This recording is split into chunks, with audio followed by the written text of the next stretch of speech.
In this video, we're going to master how do you do that really thick seam when you need to kind of hem up maybe a pair of blue jeans.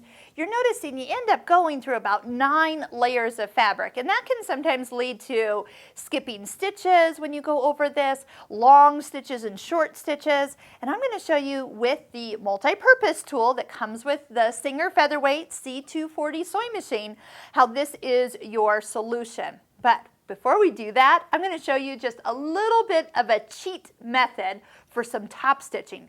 Because you have the foot number 3 in this machine, we have used it for a blind hem, an overcasting stitch, and an overcast and hem stitch. That's what this foot is designed for.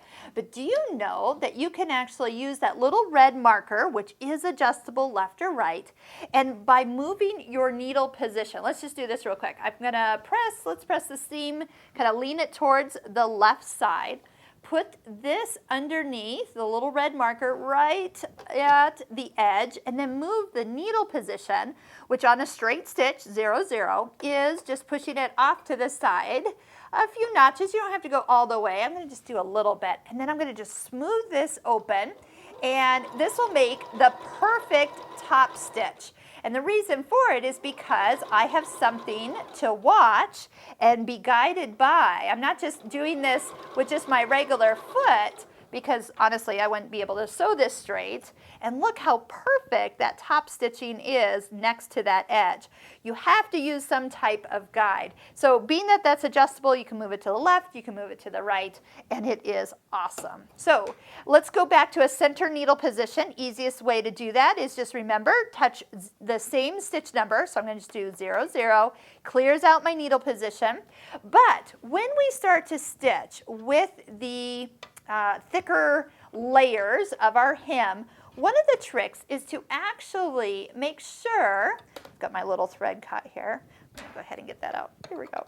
I don't want to clip it into my foot, there we go, is make sure that your stitch length is longer than normal. Normal is 2.5, so if you go up to 3.0, that is a nice stitch length. Let the machine pull this through.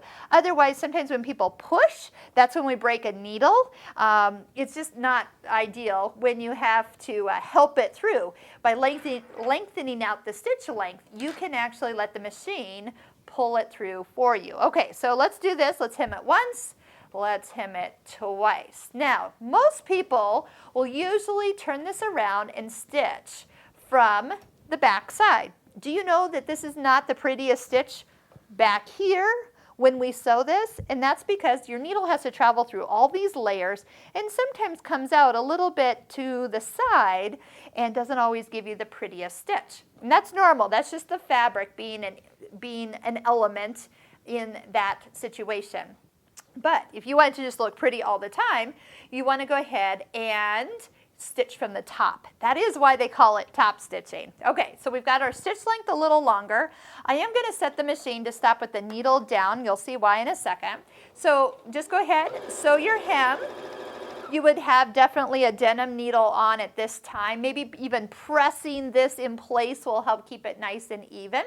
So let me show you this tool. So first off, you do notice that there is 2 sides. There's kind of a thinner side and a thicker side. For today's project here, even just the thinner side will be fine. As your foot kind of starts to go up the seam, do you see it kind of angling up? And that's where sometimes you tend to push it. And really, this machine will probably go over this thickness, no problem. But there's a point where you get some really thick seams, you would need to use this for sure. So like I said, honestly, I could probably just go right over it, but let me show you the technique. So with the needle down, that will hold our stitch. Lift up your presser foot. Take the tool, skinny side here, slide it underneath the foot, but just up to the seam where it stops. When you lower down the presser foot, it is leveling the foot now next to where it's about ready to stitch on the highest point.